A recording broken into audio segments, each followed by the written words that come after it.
slipped and fell.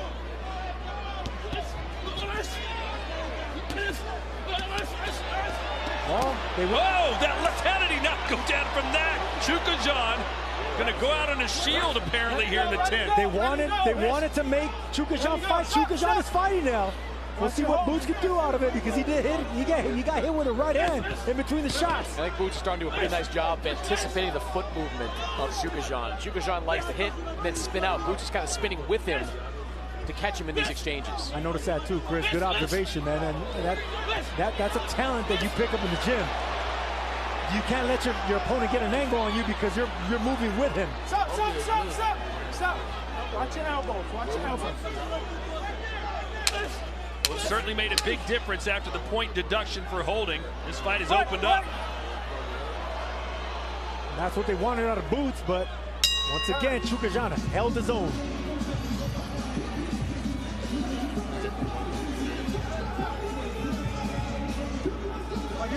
And a collision of power between two world title contenders. Alexis Rocha faces undefeated knockout artist Raul El Cougar Curiel on Saturday, December 14th, live from the Toyota Arena in Ontario, California. No belts on the line in that fight, but I love it. Two Southern California guys going at it. Man, you got to give a lot of credit to Alexis Rocha, man. He takes on the toughest comers, and here's another one.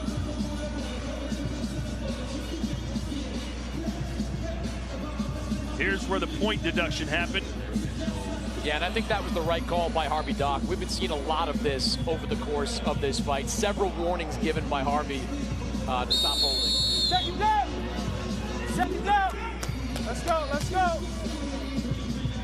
Big shots just being landed right there. Back up. Both of them missing, but there's a right hand. That's the right hand that landed right there that caught the attention, but both of them throwing haymakers. You're right, man. Boots does have chin. He just doesn't get phased when he gets clipped. You can't even tell that these power punches are doing anything to him. Let's look at Chris Mannix's scorecard now here in the 11th. Yeah, certainly frustration from the corner of Boots Ennis, but right now in total control. That last round, a 10-8 round with the point taken away. So 97-91 Boots Ennis as we enter these championships. Good shot right there. Short uppercut, left uppercut. That rocked Chukajan. Almost. You've said it so many times you forgot how to Come on. We're in the 11th round. You almost had it. I was about to say Chaka Khan. Oh, nice left hand. Might have rocked Boots, man. That was a clean left hook right there. Hands are free. Right. And I'm interested in hearing what Boots says after this fight because you got to respect what Chukajan did, man. He held his own. He got licked. He got dropped. He came back, and he's still holding his own, landing his punches, and still getting angles like that. Oh, and again, Chukajan having his best moment of the fight here in the 11th. Let him go. Right. How much does he have left in the tank? There's Chukajan getting an angle again, man. Just a stubborn, strong, determined fighter, man. Everything he said he was going to do, he's doing it. He may not be winning these rounds or winning this fight, but he's in this fight. He got the respect of Boots. Yeah, I was among the many that vehemently disagreed with Chukajan getting this fight. You know, getting another opportunity at a world title just a year and a half after blowing his last one. But to his credit, he has come to fight in a very different way. Absolutely. So, you know, maybe it's not the fight we wanted to see, but I'm glad that we're seeing it because Chukajan is actually holding his own. And testing Boots. You know, Keep him up. good body shot. Yeah. Ooh, good uppercut there by Chukajan. Put his head down. Both men handling each other's power pretty well. I'm surprised no headbutts so far. It's been a pretty intense fight on the inside. Elbows down. Right.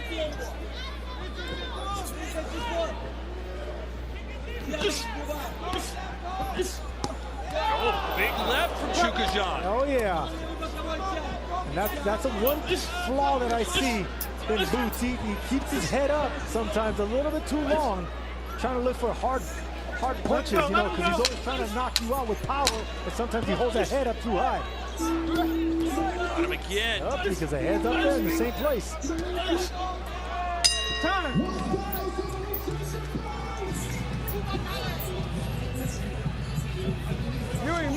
Boom. You standing right here. You throw the shot. Still let that shit go, man. This is last round. Get him out of there, man. Yeah. He's gonna be in there with you, man. You ain't faking. You ain't doing no faking, nothing, man. Jab, fake. Well, you know when you jab and fake it, when you come in, catching coming in. Touch gloves, last round. Look, right hands like that is why he can't get this man out of here. He's respecting the power. He's respecting the punches of Qwerks. Look, I just think I don't like the instructions they're giving him in the corner. The more you encourage a fighter that's in the fight to go for the knockout, the more he's going to be vulnerable to getting knocked out or knocked down himself. I just think he should be content with a decision and outbox this tough guy in front of me, because Qwerks not going anywhere tonight. Well, let's see if he can indeed get him out of there, as his father and trainer has been telling him for about 11 rounds now, which at some point you would think becomes just counterproductive, Chris. Yeah, it's not just get him out of there. You've got to offer some specifics on how to do it. Now, I know he's just calling for that uppercut, and that has been an effective weapon for Boots, but we haven't seen enough jabs in this fight. That's a big problem for Boots offensively. And defensively, for the second straight fight, he's getting hit a lot. There's no two ways about it. Boots is taking a lot of shots from Qwerks. Yeah, he is. And the body shots, there hasn't been enough body shots. I mean, he hurt Qwerks in the first fight, and he's caught his attention. In this one, he actually landed a good body shot, a good left hand to the body, but it was just too far in between, not enough. You know, Qwerks is not interested in moral victories, but compared to his first performance, Sergio, this feels like a win. Oh, it's already a moral victory compared to the first fight. Where you at? He was a man of his word. He said he was going to come to fight, and he did. Right. You got it, baby. At this point, Mr. Catch Body should be content with catching a decision, man, because Qwerks he's in this fight, man. He's strong and he's going nowhere. We'll sit down on punches, trying to do something special here with a minute and a half to go. You right? You right? All right. Oh, we just got to get this shit off the ground and shit. Of course, everyone, or at least everyone around Boots Ennis, wants to see him get Terrence Crawford in the ring. This shot Qwerks. Boots might be rocked, guys. I'm telling you. He got hit with a clean left hook. Oh, it sucks. Boots is one of these guys that you can't tell when they're hurt. Because that was a clean shot landed by Qwerks that rocked his legs a little bit. Yeah, had to After this performance, Chris, do you still want to see that fight? No, I was never all that eager to see it. You know, they were both top-tier welterweights, but well gone. I think the other guys in that division, guys like Brian Norman, Amanta Stanionis, they're more reasonable. This is Boots, I'm telling you. He's got to clean up his defense. You know, David Avanesian, you know, Qwerks, these are good fighters, but they're not A-list fighters. If you want to be on the A-list and fight top guys in this weight class, or even worse, 154, where they're heavier-handed, you've got to be better defensively. I 100% agree. You know, it's not that there's a chink in his armor. It's just he's too confident. He has to, look, his head's in the same place. He's still getting hit with those looping shots by Qwerks. Every time you're an offensive fighter, you think of offense first, right? But you don't think about where your head's at. You don't think about punching and dipping. And it's costing him in this round, man. Qwerks landed a lot of punches on the champ. Big rights and lefts from Qwerks, who closes strong, but it seems like it's just not going to be enough to topple Boots Ennis in his hometown. The knockout and the point deduction make that pretty clear. Not to mention, Ennis seemed to have won the majority of the rounds, but Qwerks certainly won some rounds, Sergio, and landed a lot of power punches. No shame in the performance of Qwerks tonight, because he came to fight, he came to win, and he landed some shots, and he definitely won some rounds tonight. Look at how quiet it is in here compared to the last time that Boots Ennis came out here and beat and knocked out Avanesian. Now, quiet.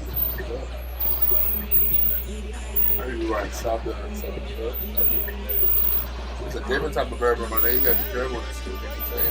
So from Philadelphia to Saudi Arabia, that's where we're headed.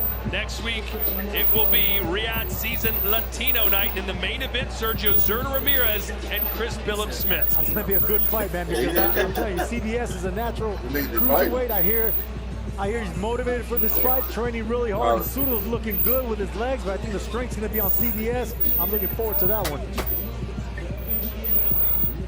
So, yeah, man. As for this, Drum Boots Ennis looking to improve to 33-0 in his second fight here in Philadelphia. He was able to get a fourth round knockout will go from here. in his last bout, This but it will was go not from to be here to tonight. Pro Tools to this. He promised a KO but could not deliver.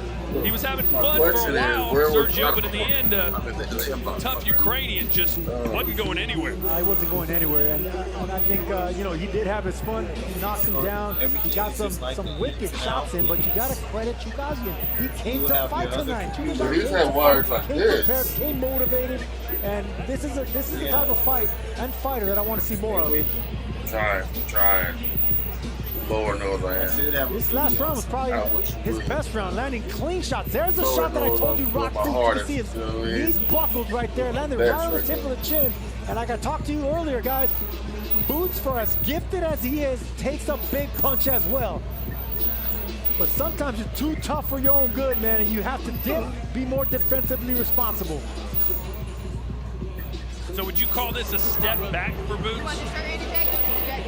Somewhat, yeah, a little bit, because now it's showing a little bit of flaws and invincibility. So now, you know, the big dogs in the division's like, hey, man, if I hit him like that, we'll see, you know, maybe it could be different.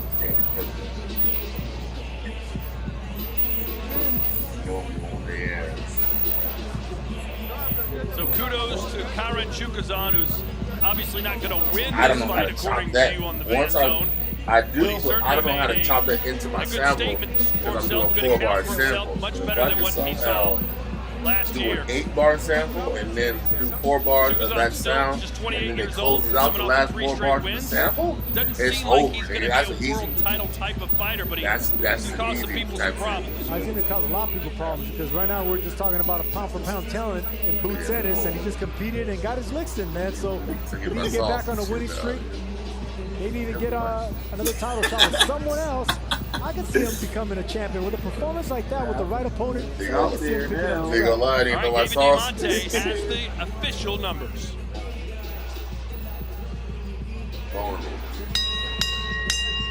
Ladies and gentlemen, after 12 rounds of action here in Philadelphia, we go to the judges' score totals. They read as follows. Dave Braslow, 119. Hey, they might rob him, though. Eric Marlinsky, 117-109. Boots got touched up more than normal. 116, no, seriously, this is the most ever seen me touched all 3. For your winner by unanimous decision, and still the IBF welterweight champion of the world, Juan Boots Ennis. Somebody gonna ask him. He hit you more than everyone else has ever hit you. No surprise there. One judge had it 116-111, Sergio. No, 116-110. Yeah, they had for the other one. Very experienced judge in Steve Weisfeld. So yeah, man, there you go. What we were just talking about, a lot of credit, and some of the judges gave him the rounds because he deserved them, man. Chukagian fought a tough fight tonight. Chris Mannix is with the winner. Well, Boots, congratulations. 2 fights against Chukagian, but 2 very different types of fights. What'd you think of your performance tonight? My performance was okay. You know, I don't know, man. I think it might be time to go to 54, yo. Did you feel differently? I felt good, but I just, you know, I feel like at 54, I'm gonna be way better, and my pop gonna be how it's supposed to be. I'm getting older now. I'm 27. I'll be 28 next year.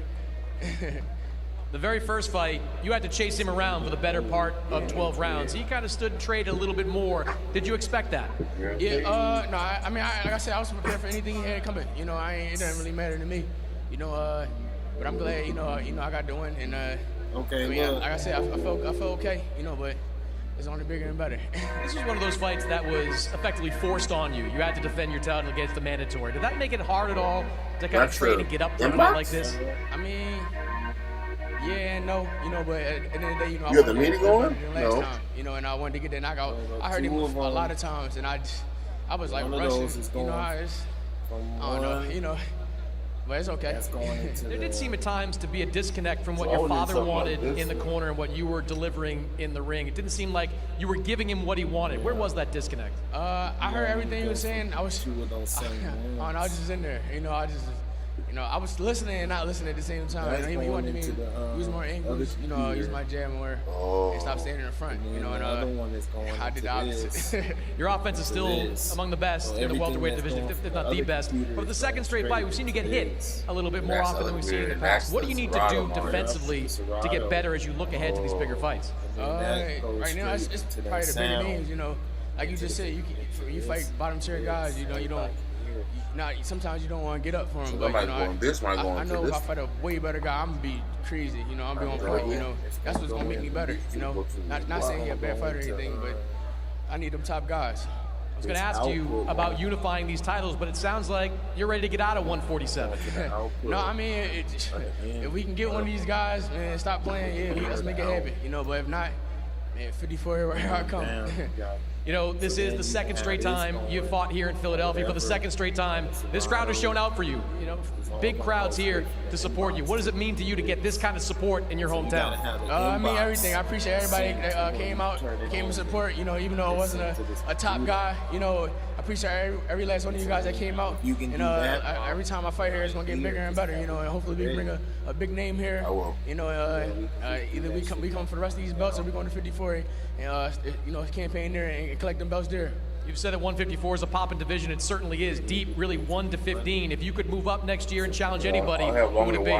Anybody at 154, anybody with a name. And like I said, I want to fight the top guys, the best guys. You know, I want to be great. You know, I want to be, you know, all-time great. You know, and that's what you got to do to fight these guys. You got to put yourself out there. Congratulations, Boots. Thank you, appreciate it. Eddie, we'll turn to you. Gets a win. What did you think of that performance? You know, I think a lot of the problem at this level is he's going in there to try and make it entertaining with very little regard for what's coming back. I thought it was actually a great performance from Jadazian. They said they were going to give us a real fight this time. They did it. And, you know, Boots isn't always switched on like he would be against the fighter that he has the fear factor again. I've noticed this week he's been much tighter than normal at 147. Perhaps it is time to move to 54. It's very difficult to do it when you want to win belts and you hold a world championship. But also, if it's affecting your performance, you have to move up. So obviously there's been a lot of talk, it's been well documented about Virgil Ortiz. It's a fight we'd love, it's one of the best fights in the sport. But I would still like to see him unify the division. We've got to talk to Bozy, talk to Duran, and see how long we can stay around at this weight. He's entering the prime of his career. He'd be much more switched on against the fighters that carry more danger, but a good fight tonight, a cracker compared to the first fight. And I think that was his focus. And sometimes when you're focused on trying to make it entertaining and try and get a stoppage only, sometimes you're going to take too many shots, which he did tonight. And he can't afford to take shots like that against better opposition. I don't think he will, but I think they're going to be more keen to fight him now.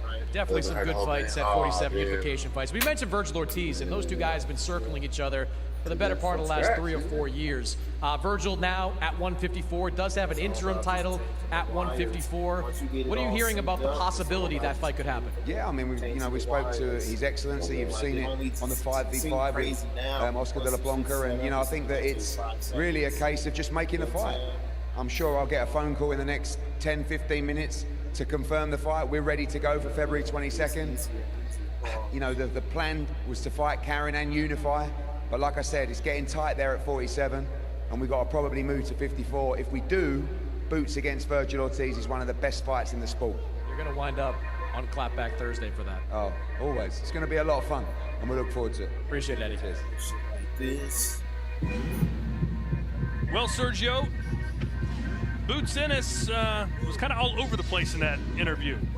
What do you make of what he was saying? At first he was like, I'm moving up to 154, and he's like, well, no, I'll stay here for another title fight. And he wasn't that great of a fighter, but no, I'll do better if I fight somebody better. Yeah, no, I think he was talking in circles myself, because there's a little disappointment in this performance. And you can tell there was a little disappointment by this crowd as well, because last time we were here, they stayed for the interview, and then for this one, they split and they left. But I think there's disappointment not only in the father, in Bozy Ennis, but also in Boots Ennis in this fight. And Maybe it's the weight, but I just think they got to give Karen Chukajan some credit here, man, because he came to fight. You know, this is what I was talking about at the top of the show, though, that fights like these can be the most dangerous when you're not training properly, when you're not focused 100%, when you're taking a fight that was effectively forced down your throat in the way the Chukajan fight was on Boots Ennis. You can create some vulnerabilities there, and to Chukajan's credit, he exploited them. Now, maybe Boots gets back into camp and says, you know what? If I'm focused, if I'm locked in, I can still make 147 clean.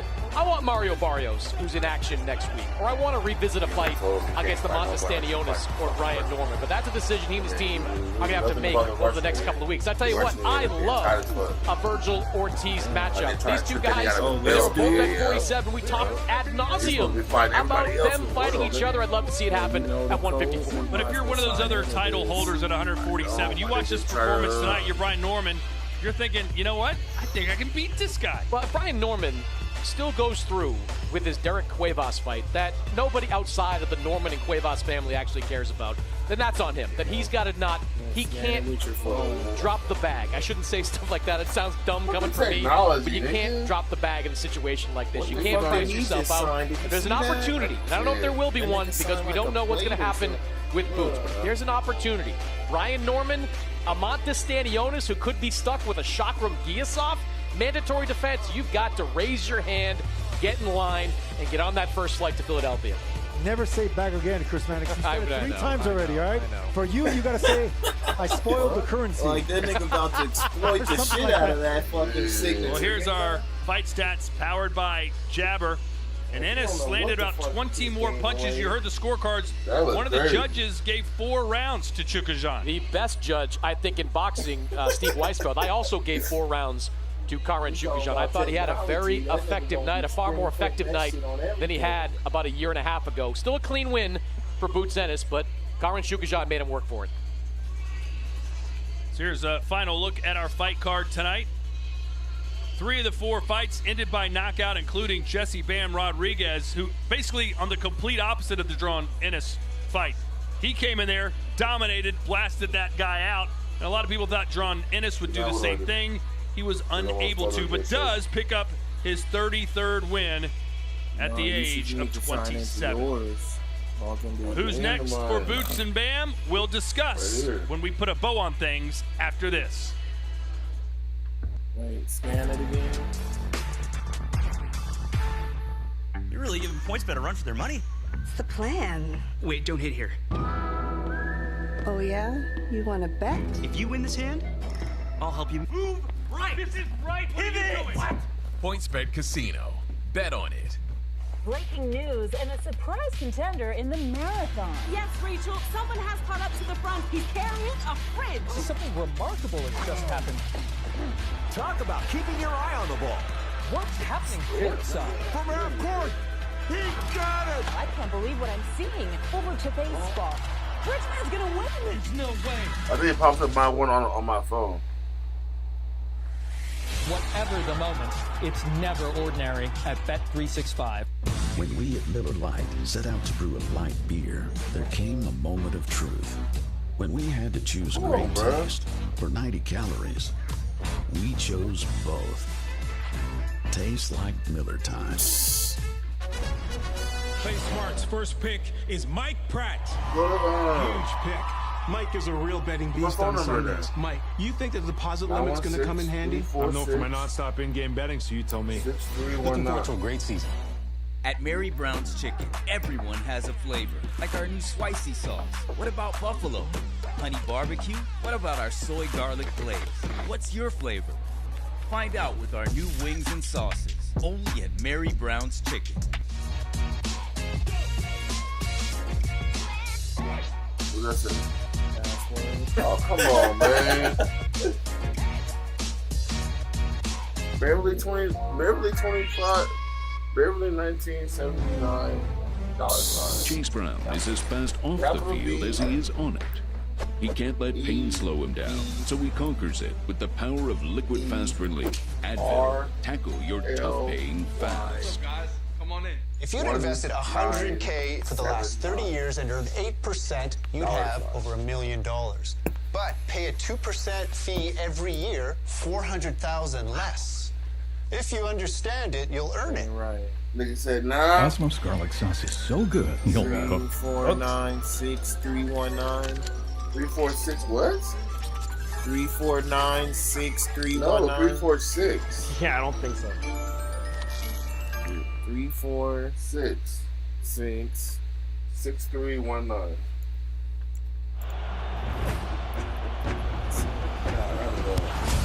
We got snowmen! That was so disturbing. Red one.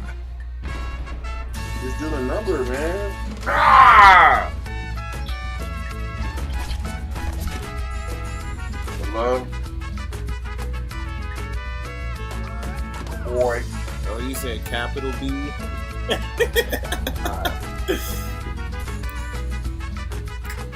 B what? Capital B E B E R L Y. 1979. It's glorious from the world number one. Just sensational. The world's Dollar best compete for this prestigious title.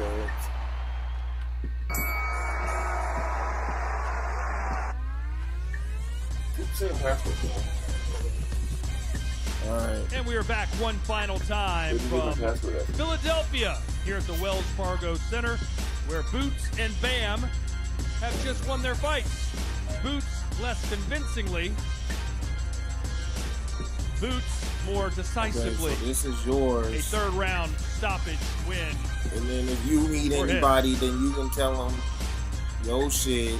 And we welcome you back one final time. You Todd can add Grisham, them and do Sergio the Mora, same little and video Chris thing. Mannix. Let's start with the co-main event It all winner. starts from this. Boots. This is your shit. Put his performance in perspective, and who would you like to see him fight next? Boots had his hands full. We kind of knew that Karen Chukazian was going to give him his hand. I asked you about Bam. That was Todd Grisham. He said Bam. Bam. We're talking co-main. Bam. Oh, that's That's Todd's the name, the What did number I you say? was talking about changing. Yeah. I took some Stop shots confusing too. Sergio. All right, let's start with the co-main event. How would you rate Bam's performance, and who do you want to see Bam fight next?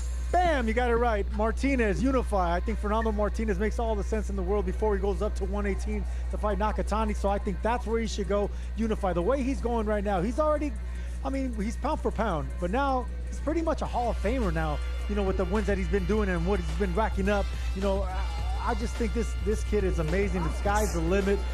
He's already a Hall of Famer at 24 years old, in my opinion. It's incredible. And he's coming off just an absolutely brilliant performance against a durable opponent, a former champion, a guy himself that was coming off a big win of his own against Andrew Maloney. And Bam Rodriguez, as he said to me in the ring, man, I was just having fun out there. I wasn't worried about anything. Closed the gap, landed an uppercut knockout. That's a shot we haven't seen from Bam before. The uppercut to the head knockout. Brilliant performance by Bam Rodriguez. As for what is next for Bam Rodriguez, Sergio and the boxing purist absolutely would prefer that unification fight against either Ioka or Fernando Martinez. Those two guys are going to fight again in December. But Sergio, it is prize fighting. How often have you reminded me of that? And the biggest prize that's out there for Bam Rodriguez right now is a showdown with Chocolatito Gonzalez. We've seen him in with the other kings of the flyweight division, Carlos Cuadras, Sri Sakat Sorungvasai, Gallo Estrada. Why not complete that Mount Rushmore and try to add Chocolatito to that mix? Trying to do it, I think Chocolatito but just will let it go natural and you know, just it fuck is around and prize bang out fighting. like I That's just did. It flew like water. It's sad. It's all different. 12 different versions of this. 12 different You might know about seeing those crazy ass smaller weight classes. People just aren't as familiar with his opponents, which I think the Chocolatito fight makes the most sense because everyone knows that fighter. And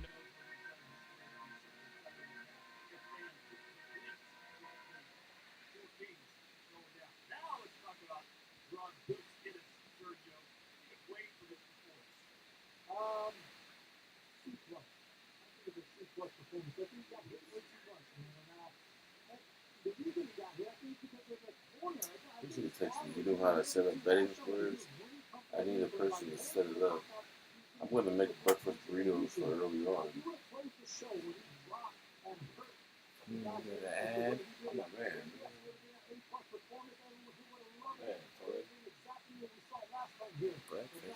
Like, try to, like, so you got a 6-pack on ice, nigga. You know what I mean? Like, I got 2 rolled up and 6-pack, you know, like. By the way, we're doing breakfast burritos if you guys get here in time. Everyone that shows up early gets breakfast burritos.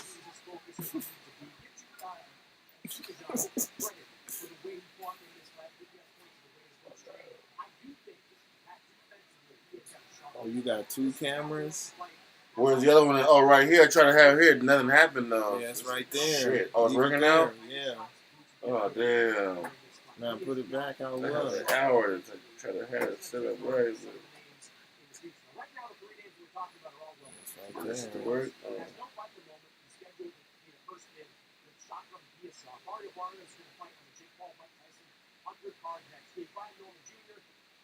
Allegedly is going to this fight with Derek Boss that literally nobody cares about. So we'll see what happens in the rest of the if Boots cannot secure. That's cool. I couldn't wait for my nigga to get a hold of that nigga. That's how niggas get jammed up in the interviews. I swear we heard you said some shit. We was in Arkansas, nigga. One of his side niggas. Niggas that one of the homies. Disrespectful. Way disrespectful, bro. I'd like to see him to I'd like to see him try to become Nobody cares about who says that. You must have a rep against that nigga.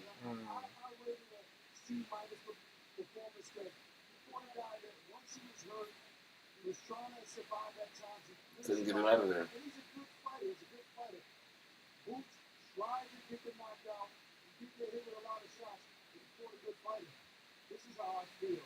There's no more big names at 147. When we were first talking about Boots fighting these guys, everybody was there. Virgil Ortiz was there, Terrence Crawford was there, Errol Spence was there, Sean Porter was there. Now Boots is the only name in that division. You have to move up to 154 to get a big running fight, to make your name big, to fight better fighters. So he has to move up, in my opinion. When we talk about Bam, look, and I like to tease Sergio for the next couple of weeks or so. I guess everybody did it for the early knockout, but Sergio. Take the stand, told you so. But honestly, I didn't toot my horn, but I've been saying it before this year was on the pound for pound list. But he will be one of the top fighters in the world this year. And honestly, I see him being number 1 down the line, 1, 2, and 3 soon. I'm not so keen on Chocolatito Lopez. Yes, I would love to see that fight. It's a big money fight. It's a big name. I'd love to see him go on. That's massive. Don't go and skip that guy. That guy is the man there. You go up there and fight Nakatani. And I do agree with Sergio that Bam is a 24-year-old.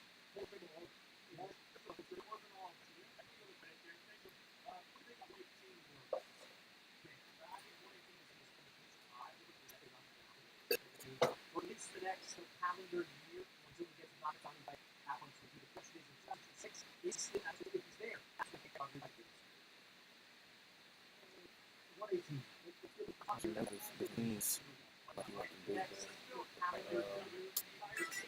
they are like this. 118. That's when I think a Bam Rodriguez fight becomes realistic. 118. Let's not skip to 120. I'm talking about a year and a half from now, though. I still think 118. I say throw him in there with Inouye right now. Oh, yeah. Oh, that makes that responsibility up. Yeah. These eyeballs. Just talking shit, whatever.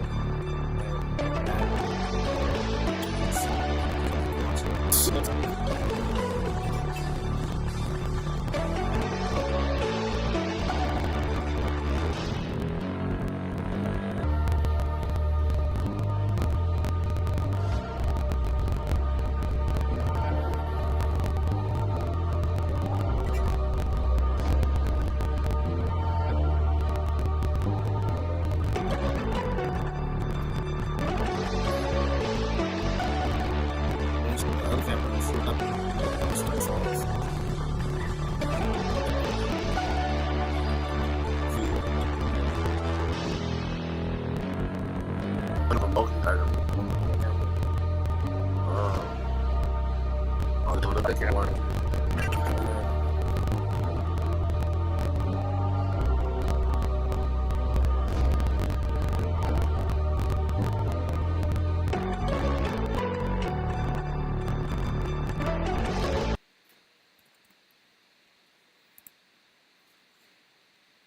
Hello. Hello. What you doing? What's going on?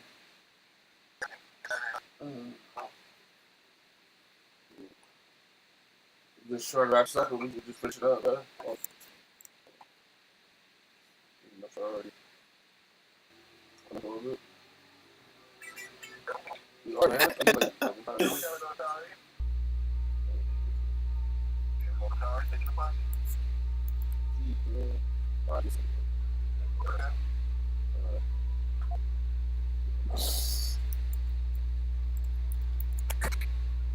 Hurry, man. Niggas gonna ride a boat, niggas don't want to build a boat. Okay. So bring the hammers, bring the nails, the boat. We're gonna ride with this. So you got money. Oh, you talk. What's up? That was Say all you want to do is be in front of the camera. There, that's question. You can talk. Oh, you can talk. What's the answer? Answer. Let the camera roll. You start that bullshit.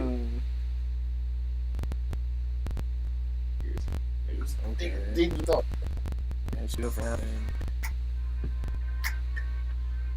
fresh made in the shade. It's the nigga that throw hand grenades, and if you wanna catch this fade, the blade comes from the waist.